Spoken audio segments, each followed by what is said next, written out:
Hoje a gente vai analisar um salmo que intrigou os sábios do Zohar. Eu sou Yair Alon e esse é o Zohar Diário.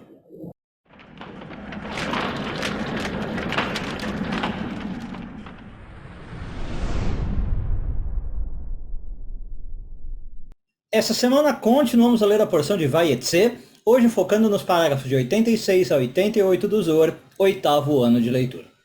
Bom, os sábios do Zohar fazem aqui uma análise do Salmo número 3, porque eles ficaram intrigados com o que aconteceu no Salmo 3. Vamos lá, antes disso, os salmos podem ser divididos por seus tipos, né? E existem até vários modelos de proposta de como essas divisões podem ser feitas. Tem modelos que falam de 7 tipos de salmo, 5 tipos de salmo, mas grosso modo você pode fazer 2 tipos. Você tem salmos que são alegres, salmos que são, por exemplo, agradecendo, louvando a Deus, né? Então eles têm uma vibe positiva, e tem salmos que são mais pesados, mais para baixo. Davi, né? O autor dos salmos é Davi. Davi está mais triste, está mais cabisbaixo.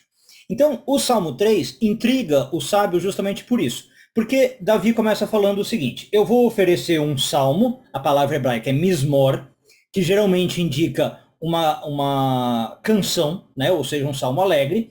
E ele fala, esse salmo é quando eu estava fugindo do meu filho Absalom, né? Então Davi fala que está fugindo do filho dele. Em português o nome do filho é Absalão.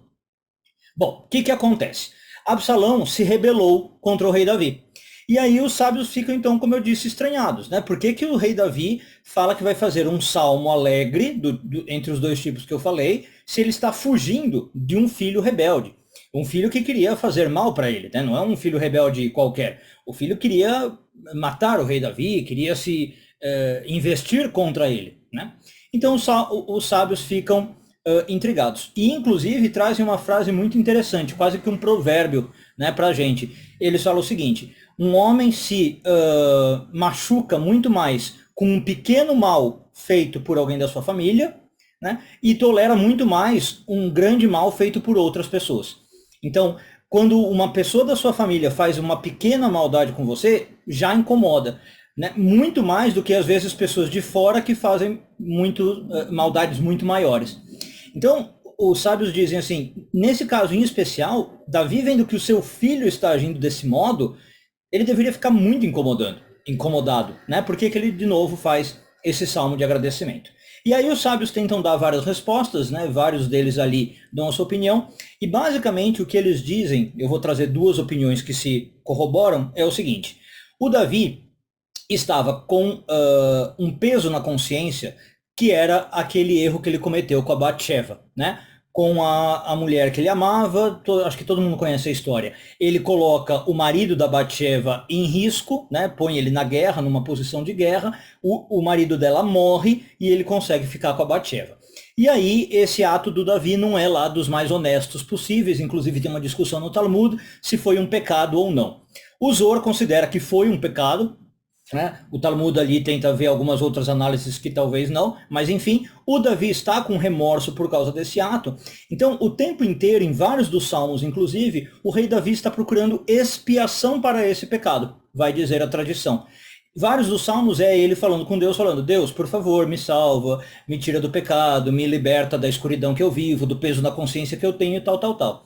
Então, nesta linha de raciocínio, os sábios do Zohar falam que aqui ele está agradecendo, por quê? Porque ele está vendo essa perseguição do filho justamente como uma das expiações que ele estava pedindo para Deus.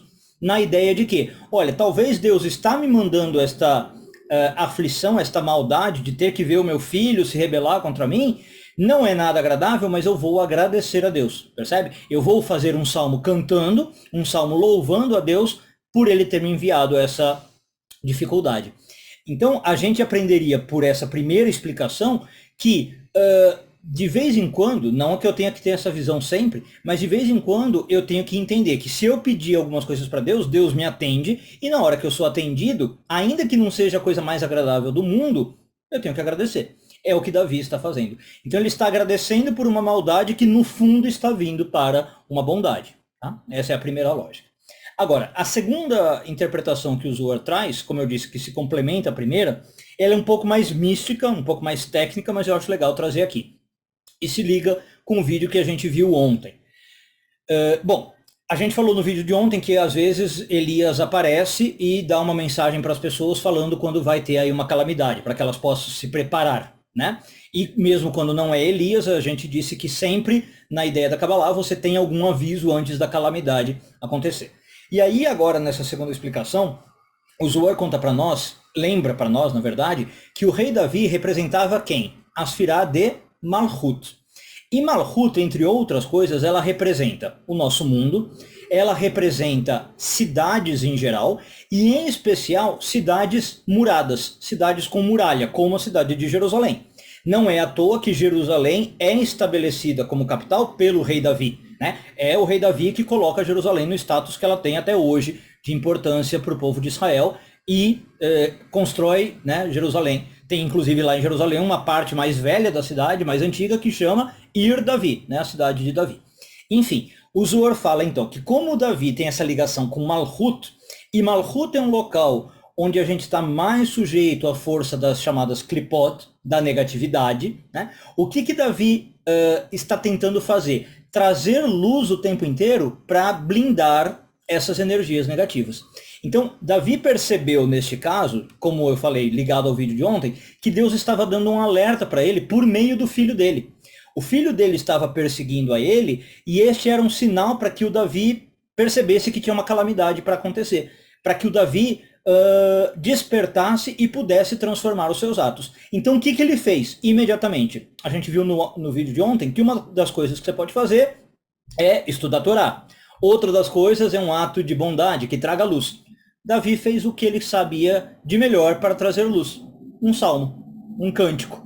Então ele canta para Deus para poder trazer luz para aquela situação que está negativa. Veja que nessa segunda interpretação, não é exatamente que ele está agradecendo, né, por ter aquela dificuldade, mas ele percebe que aquela dificuldade é um alerta, e aí ele já traz luz para mitigar aquela dificuldade, para adoçar aquela dificuldade, a gente fala na Kabbalah.